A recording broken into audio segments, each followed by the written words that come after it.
Welcome back to In Wheel Time, the most popular live weekly award-winning car talk show, along with Mike Out of This World Mars down there in that fuchsia shirt, and Conrad DeLong there. Fuchsia. Well, it was green. Lime green. Fuchsia's kind of a pink color. Kind of matches your shoes. It does. My saddle shoes. And Conrad DeLong, I'm Don Armstrong. Glad she could join us today. Oh, boy. Here we go again. You did own a pair of saddle shoes at one time in your life, didn't you? Birkenstocks. Didn't we all? Birkenstocks. No, they were sandals. Hippie sandals. Yeah, I remember. You probably still have that same pair, don't you?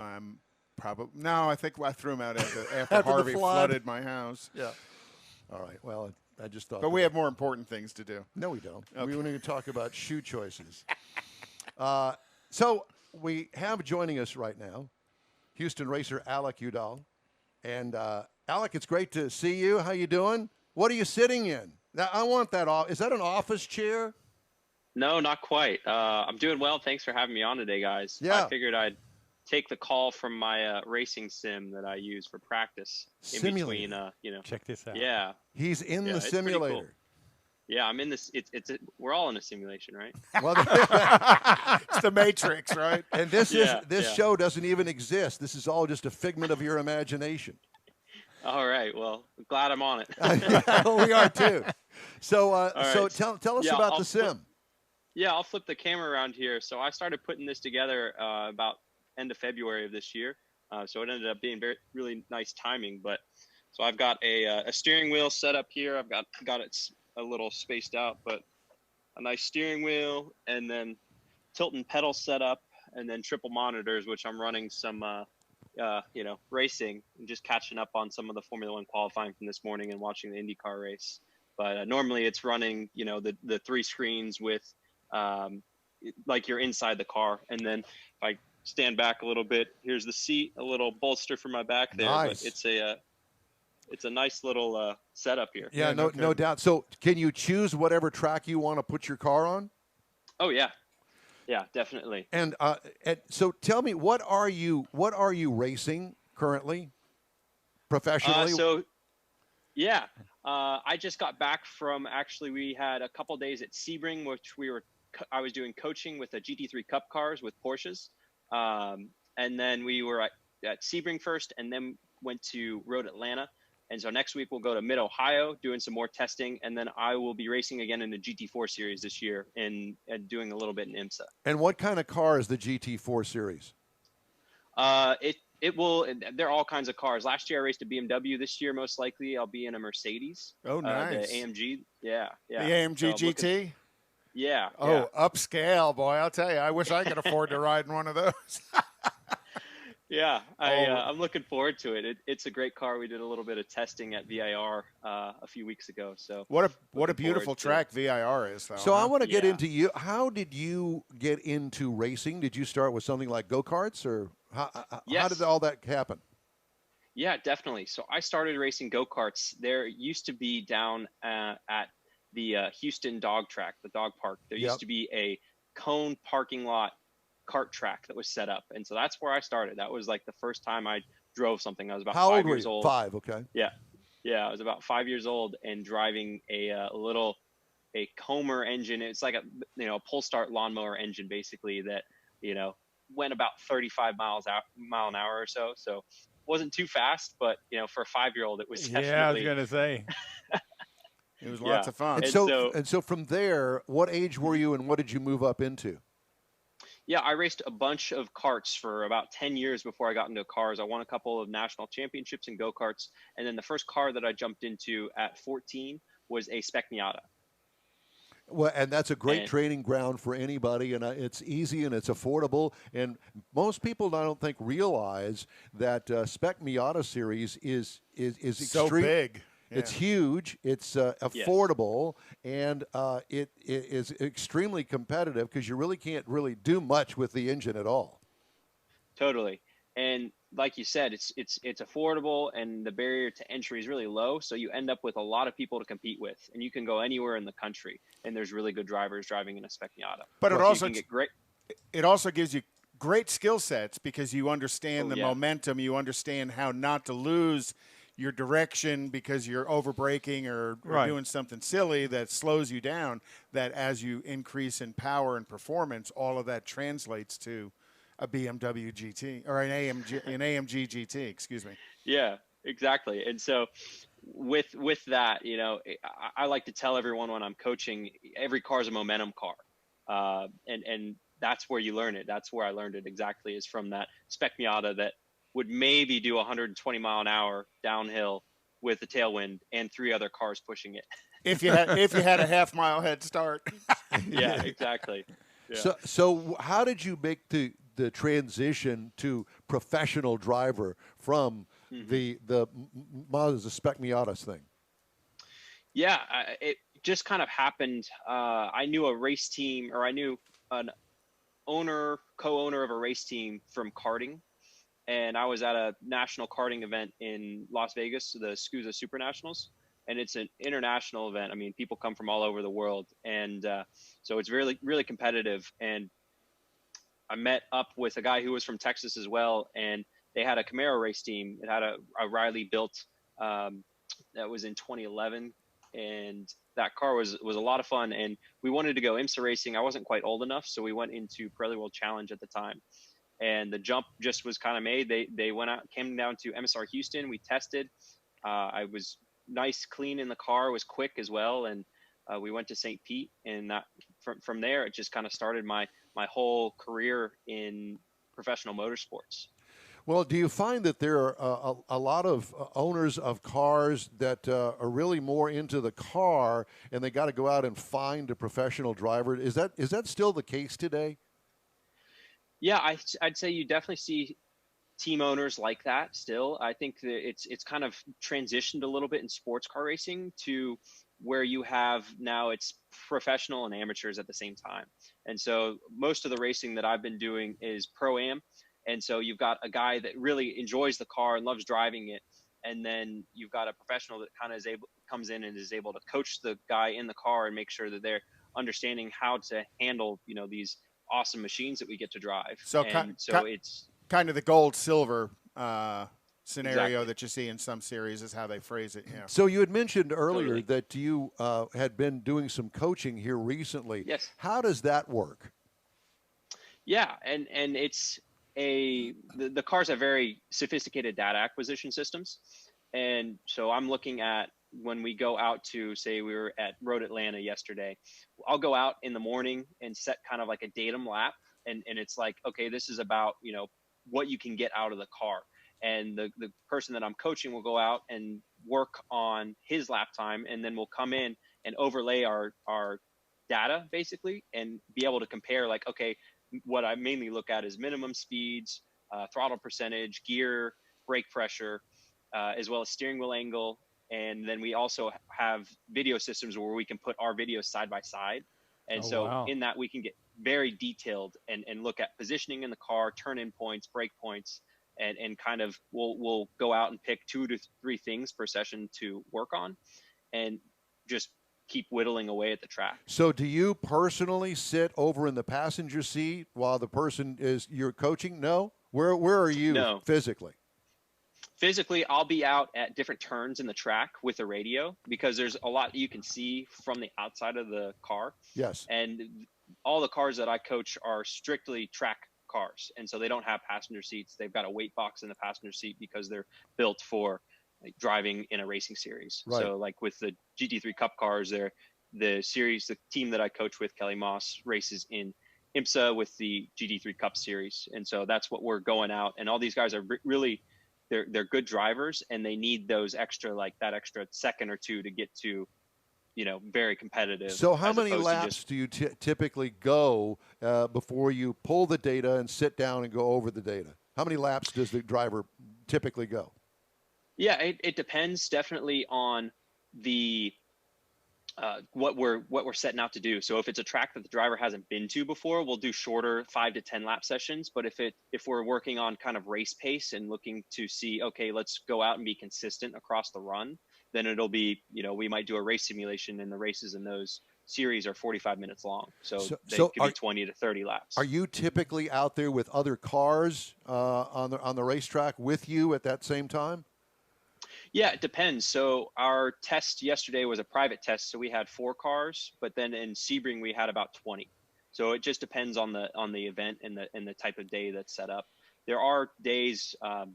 It's the one that we were at with Sebring. David Murray, who's a successful sports car racer, is started these track day events where it's David Murray days, and so he'll go rent the track out and then sell out a certain amount of spots.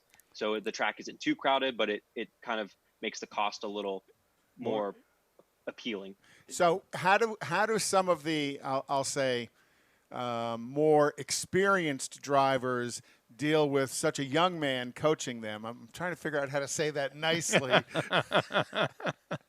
Everybody's very accepting of it, or does anybody kind of shake their head? I would want to have him teach me as opposed to Mars or you. Oh no, absolutely, because and if he's setting his lap time digitally, and then you can overlay them. That's the beauty of what they're doing. I don't know how old you are. What are you, in your early 20s?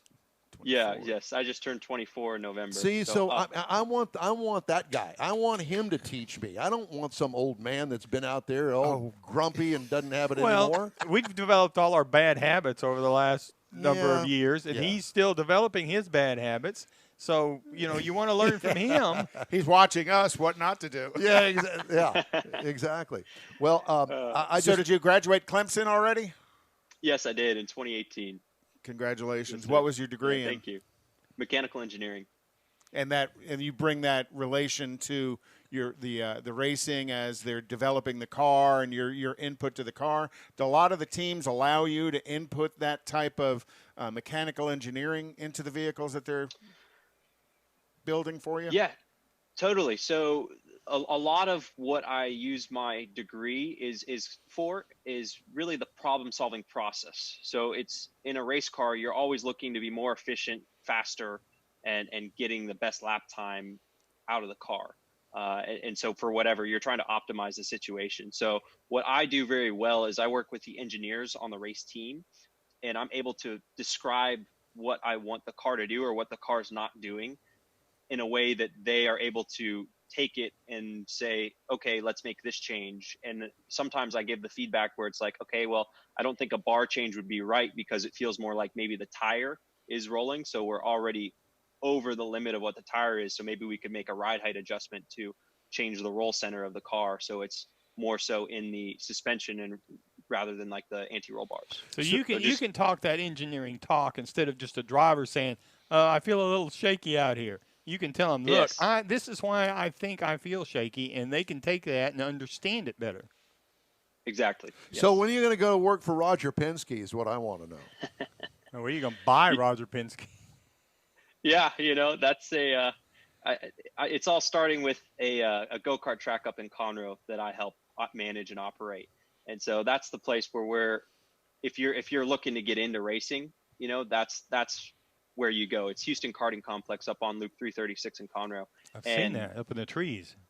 Yes, exactly. And nice place. So we thank you. The goal there is just to bring racing close to home and allow people to get into motorsports and not have to, go out and buy a car or a go-kart and see, dip their toe in it, see if they like it. And so we have league racing, we have carts that we sell for people that are competition carts. And then of course I do the private coaching and everything. So my goal is to keep building those and build more and more and more around the country.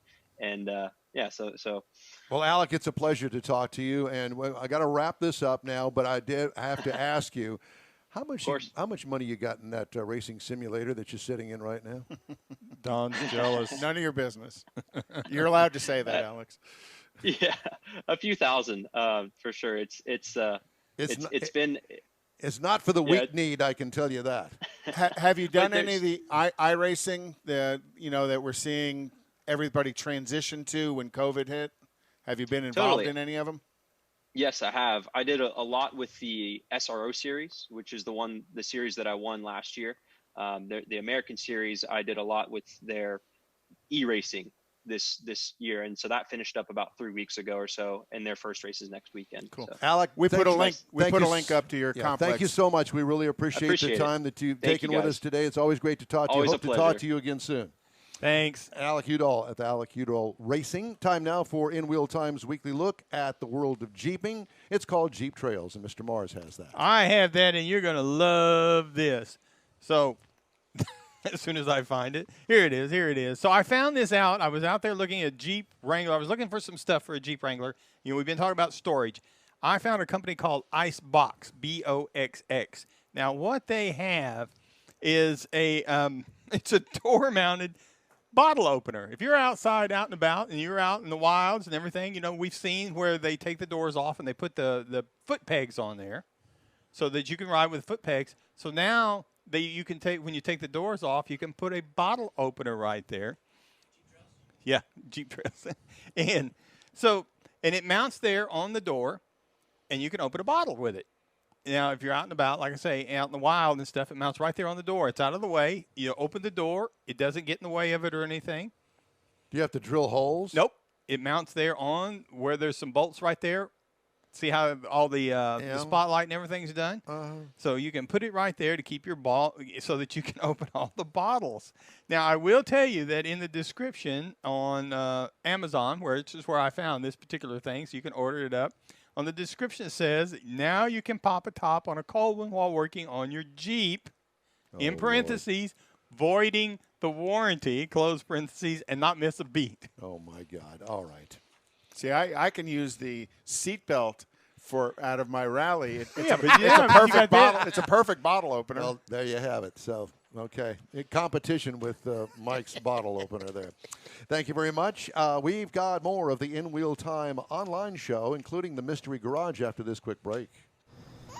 It's 4 a.m., Monday, and you're literally sucking baby snot through a tube because she's congested. Man, that's love. And if you love her that much, love her enough to make sure she's buckled in the right car seat. To make sure your child's in the right seat for their age and size, visit nhtsa.gov/the right seat. Show them you love them. Keep them safe. Visit nhtsa.gov/the right seat. Brought to you by the National Highway Traffic Safety Administration and the Ad Council. Is your business or company looking to stand out in a crowded advertising market? Looking to reach the real auto enthusiast? Well, you found it. You're listening or watching In Wheel Time, and so are your fellow enthusiasts. The In Wheel Time Car Show now reaches 500,000, and we can put together a marketing plan that will engage them in your product, business, or service. To get the tires rolling, just shoot us an email to our marketing director, Jeff Zekin. His address is jeff@inwheeltime.com. I don't know why this is playing this, but you know, why not? It's the In Wheel Time show. Thank you very much for joining us today. Time now to look inside the Mystery Garage, and you wonder what the Mystery Garage is, and that would be back here. That right back there, that's the Mystery Garage. So today, let me show you what we have in the Mystery Garage, if you don't mind. I thought that this would be an interesting garage to look at, because I wanted to point out. That's a neat garage. I'm telling you. How simple this garage is. It's not complicated at all. So some of the things that you may consider doing, maybe at the next time you've got some time on your hands, maybe today, maybe tomorrow you could start on it.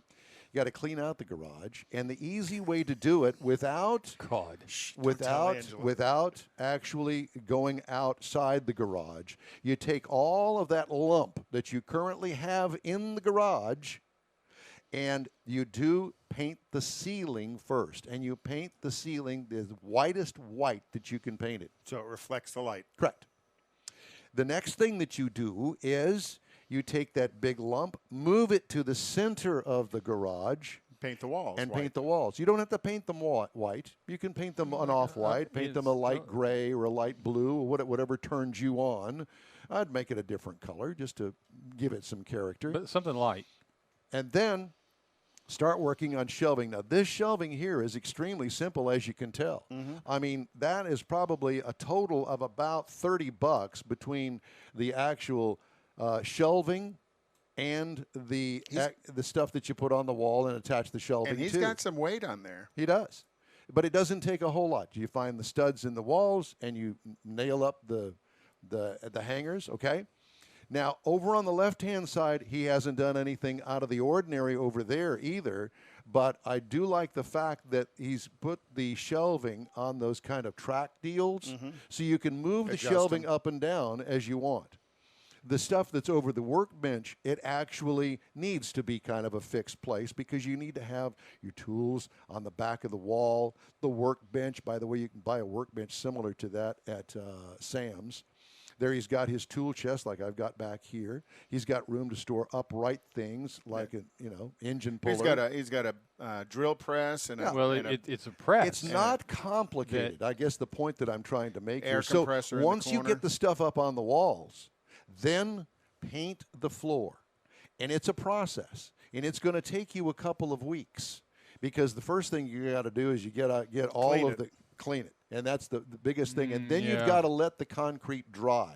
If you use a power washer, anything that's wet, you got to let the concrete dry. And then you follow the instructions with the can of paint. Now, I'm going to tell you right now, the can of paint is expensive. Yeah, it's not paint. It's a coating, epoxy, something special for the floor. And the one that I used last wasn't all that great, but you had to put down a sealer first, and then you put the paint over the top of it. And make sure you buy one that has a little bit of slip resistance in it because that can be pretty slick if you paint the floor. And then don't forget that you need to work on lighting. And lighting is crucial, but there's really a pattern that you need to put the lights up. And you can do it yourself. You don't need to have somebody come over and give you some ideas.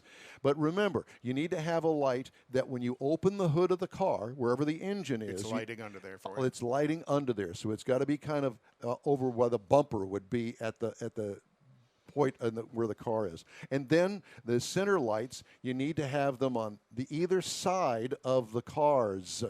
So if you have a two-car garage, you have to have a minimum of at least 3 lights across there, where the places that you would walk, because that's and really, in essence, that's really all it takes. It's not. It's just time-consuming, but you can make your car garage look just like that. And you want the white light of a fluorescent or an LED, absolutely, not the yellow light that you get with a bulb. That's correct. No more bulbs.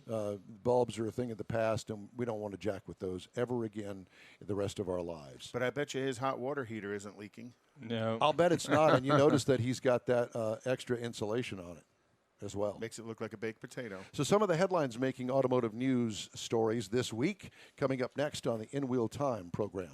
GTG, BRB, OMW, be there in a few. You may think that these kinds of texts are fine because of their length, and you can easily send them at a stoplight. But no, answering one text can take your attention away from the road for 5 seconds. And traveling at 55 miles an hour, that's enough time to travel the length of a football field. Make good decisions, don't text and drive. Visit StopTextStopWrecks.org, a message brought to you by the National Highway Traffic Safety Administration, Project Yellow Light, Noise, and the Ad Council. Texas Truck Works is your go-to truck customizer. From mild-to-wild lift kits, custom wheels, and steering and handling enhancements to the best personal and commercial wraps, Texas Truck Works delivers. Let Texas Truck Works founder Scott Stevens help you get the most out of your truck or Jeep. Texas Truck Works has decades of customizing experience, including power adders and complete engine swaps. Let the Texas Truck Works team design an upgrade plan that fits your budget.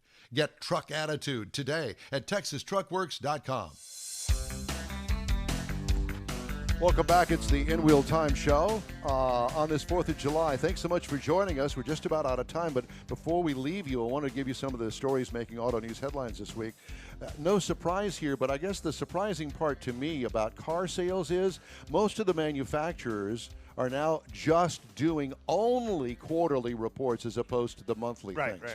So second quarter U.S. sales slumped 34% at GM, 39% at FCA, and 50% at Nissan, reflecting sharply lower fleet and retail deliveries. GM's economist warned the path forward may not be linear as COVID-19 infections continue to rise. June volume fell 27% at Toyota and 22% at Hyundai. Still, the next few months, when government stimulus programs run out and additional jobless benefits expire and unemployment is expected to remain elevated, will provide another test of consumer resiliency. Oh, here's one. Dodge killing 2 nameplates that account for nearly half of its U.S. sales in the coming months to complete its transformation from a collection of pleasant people haulers into an army of asphalt-eating muscle machines. Thank you, Vince Bond Jr. at Automotive News, for all of those fine adjectives that you use there. Limited-run Hellcat version of the Durango. I saw that, and yeah. an 807 horsepower Challenger are on the way as the brand loses the last of the relics from its former life, the Journey crossover and the venerable Grand Caravan minivan. Oh, man. 26th, yeah, darn. No, the Journey, but the minivan, I mean, I still have a use for that thing. Yeah, and somebody will make minivans, but, it just ain't making any dough. So you heard Ford is going to partner with Disney to reveal the new Bronco. Yes. I thought that was an interesting story. Yes, matter of fact, I have that. Oh, Do you have sorry, the I date? didn't mean, No. I just got short pieces of it. Yeah, so that's going to happen on July the 13th. And so it's going to be on ESPN, ABC, and National Geographic. That will air during the first commercial break in the 8 p.m. hour. I don't know whether that's Eastern or Central, probably Eastern. All 3 films will be available on Hulu the following day. Ford will be taking $100 refundable deposits for the Bronco following the July 13th reveal. And they're starting to put little teasers out. I posted one up that they had put on their Instagram page, just kind of showing a little bit of the Bronco. It's going to be pretty cool. By the way, did you hear that Lincoln confirmed Wednesday that it is going to end production of the Continental? I'm not surprised. At the end of 2020 as the luxury brand abandons sedans. Everybody's abandoning sedans. U.S. sales of the Continental, reintroduced in 2016, slowed in recent years as customers shifted to the brand's growing crossover lineup. Lincoln announced this year that it would end production of its other sedan, the MKZ, at the end of the year. Mm-hmm. And Tesla blows past Toyota to become the most valuable automaker in the world, which really surprised me. Do you think that will continue? Yeah, I actually do. I think some of it's because Tesla's a little overvalued, but a little. Well, yeah, they're coming to Texas. By the way, bought a whole bunch of land up near Austin. Kia sees its next generation mid-size sedan as such an upgrade from the interior and exterior styling to the high output engine and newly available all-wheel drive that the Korean automaker is changing the name. The 5th iteration of the sedan will drop the Optima badge in favor of the K5. Mistake. K5? The K5. Because they have this K9. Well, yeah. K900. K900. The sedan called the K9 in its home market and the K900 in the U.S. to avoid any canine association. Yeah. There's that. So, oops. Yeah. Just saying. Just saying. Well, that's it for today's 4th of July In Wheel Time Car Show. When you're on Facebook, please give us a like and tell your friends about us. You'll get Conrad's Unicorn hunting features along with all things automotive all week long. The In Wheel Time Car Show streams on Facebook.com/InWheelTime, YouTube, and InWheelTime.com. Podcasts are available on Apple Podcasts, Spotify, Stitcher Radio, iHeart Podcast, Google Podcast, and Podcast Addict. Special thanks to all of our guests today. The chief engineer is the fabulous David Ainsley. Our video and sales director, the man about town, Jeffrey Zekin, and also Tire Queen. This piece of mayhem produced, written, and directed by Don Armstrong. Please forgive me. For booking agent and podcast massager, Mike Out of This World Mars, and His Highness, King Conrad DeLong, I'm Don Armstrong saying so long for now. We hope you'll join us live every Saturday, 10 to noon, right here on the Smoke and Mirrors Network. Thanks for being part of the In Wheel Time family. Enjoy your weekend. Mask up. Be fabulous. Wash those nasty hands and stay sanitary like you know you want to. Have a great 4th of July. We'll see you next week.